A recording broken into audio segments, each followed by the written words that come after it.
Biblical history is what we've studied already in December. We looked at the Bible was set in real history, and that is archaeologically verifiable. And we did that in December and in January. And we looked at the biblical framework. And just to give you an example, the whole, like the minor prophets, everything, there's a structure historically to everything.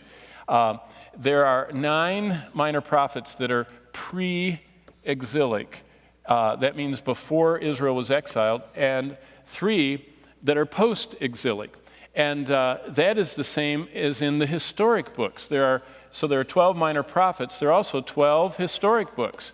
And 9 of them are before the exile, and 3 of them are after the exile. And you would know them as Ezra and Nehemiah and Esther. Those 3 books are from after the exile, and these are before the exile. That is part of biblical history. That makes a big difference. When you're reading Ezra, Nehemiah, and Esther, you're not reading about the time of the kings. You're not reading about the time of the theocracy. You're reading about a time that is blending into the intertestamental period before the New Testament. And so there's so much about biblical history that is fascinating to help us interpret the Bible correctly.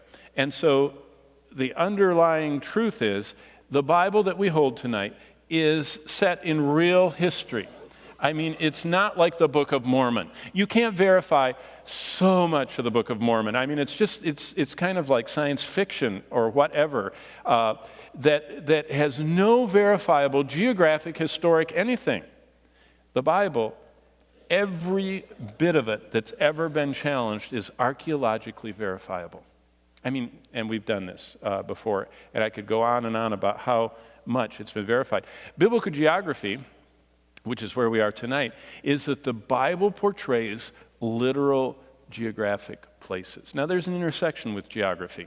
For example, I've told you that Sir William Ramsay wanted to find the places in Acts because he didn't believe the Bible, and he wanted to prove the Bible was wrong. And so he set out across the ancient world in modern Turkey, and he walked as far as it says in the book of Acts that Paul walked in a day, and then he walked the next day, and when he got 3 days' journey, he says, okay, there should be something here, and he excavated, and 3 days in, he found, for the first time in 2,000 years, Pisidian Antioch, just like it said it was in the Bible. And he was stunned. So he said, well, I'll walk 3, whatever it said in Acts this way.